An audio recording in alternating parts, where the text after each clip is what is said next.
Baik, kembali lagi dalam Nasi Lemak Kopi O bersama saya Imran Akir dan juga Muaz. Dan penonton, perasan tak kadang-kadang kalau kita dalam journey untuk turunkan berat, kita jaga makan sekali mana pun tapi berat kita tetap naik. Ya. Rupanya stres pun main peranan juga. Betul. Sebab tu saya tadi makan, saya suka makan. Jadi saya stres, saya badan saya dah naik dah sekarang.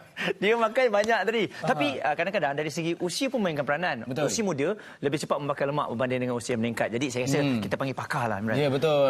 Sebab itulah pagi ini kita nak bincangkan topik menarik, gemuk sebab makan atau stres. Bersama tetamu kita pada pagi ini iaitu Dr. Hanani Kamarudin, pengarah perubatan klinik Dr. Hanani dan She Klinik. Apa khabar, doktor? Khabar baik, Muaz, Imran. Okey, kalau tengok pada kami kedua-duanya okey, doktor. Okey. Okey, doktor, mungkin kalau kita melihat kepada bila berat badan naik ni, kadang-kadang bila kita diet pun berat badan masih lagi tak turun. Ada orang kata sebab stres. Jadi punca berat badan naik ni macam kita katakan tadi, adakah sebab stres atau sebab makan, doktor? Betul. Okey, Imran dengan Muaz, makan dengan stres ni dua-dua penting. Okey. Cuma dalam kita tahu obesiti dekat Malaysia kita juara tau. Di Asia Tenggara kita juara. Dan bagusnya kesedaran dekat Malaysia ni sudah ada. Kalau kita tengok ramai dah pelbagai jenis diet ada. Dan satu benda yang orang tak perasan adalah hormon. Tadi Muaz ada sebut, saya muda, hormon metabolisme saya lebih tinggi. Saya tua. Tapi ada satu benda bernama kortisol, iaitu hormon stres. Hormon stres ni dia adalah fight or flight response. Macam ni. Kalau kita ada satu masalah, aku nak lawan ke aku nak bertahan? Dan kebanyakan kita memilih untuk bertahan. Jadi kita, kalau kita tengok generation sekarang, kita mampu untuk hidup high functioning stress. Kita tetap berfungsi dalam stres. Jadi inilah bila kita panggil emotional eating. Stres makan. Tengah ada apa benda kan, kita akan tak sedar kita dah makan. Sumbat je. Kadang-kadang kita rasa macam aku dah kenyang. Tapi tak apalah, makannya lah. Emotional eating adalah satu teknik, satu keadaan di mana orang stres keep on makan. Dan kortisol ni kan, dia bukan sekadar buat obesiti. Dia buat kita kena kencing manis, dia buat kita kena darah tinggi. So menjadi doktor dekat klinik saya kan, saya jumpa end product dah ada darah tinggi, dah ada kencing manis. So then di situlah kita cakap, okey, awak tak ada keturunan kencing manis, awak tak ada keturunan darah tinggi. Tak, doktor, saya memang hidup saya memang sangat stres. Especially kita tengok sekarang macam high functioner, macam female lah, perempuan yang kerja decision maker. Diorang kita nampak dia ada satu shape, kita panggil apple shape lah, perut buncit, peha besar. Dalam keadaan macam ni, sebenarnya punca utama dia adalah stres. Saya dah tahu. Sebenarnya baru first time dengar perkataan kortisol tu. Dan saya yakin penonton di rumah pun baru pertama kali dengar kortisol ataupun kortisol diet ni. Jadi boleh doktor terangkan sikit tak? Orang kata kalau nak kurus kena makan telur je ataupun kena makan nasi, kurangkan nasi. Jadi kortisol diet tu macam mana?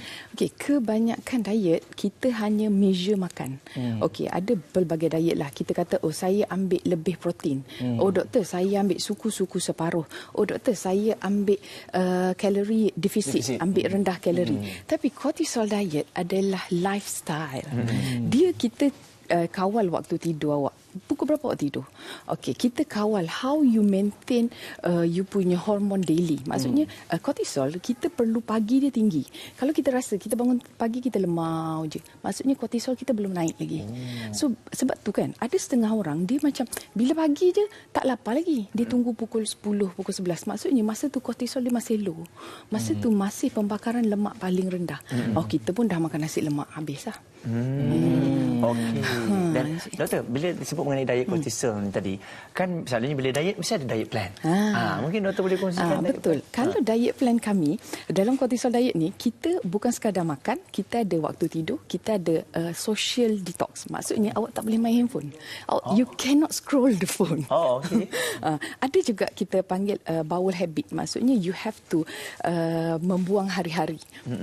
Kita ada satu lagi dalam plan tu, kita buat mindfulness. Mindfulness ni saya cakap uniknya kita orang Islam ni dah ada dah mindfulness dalam kita punya daily routine. Cuma breathing technique. Breathing technique ni membantu kita supaya sebenarnya kan kita tak sedar pun kita stres. You still can function bila you stress kan. So dalam bila kita buat breathing technique ni kita lebih merendahkan kita punya hormon untuk bersedia pada hari besok lah.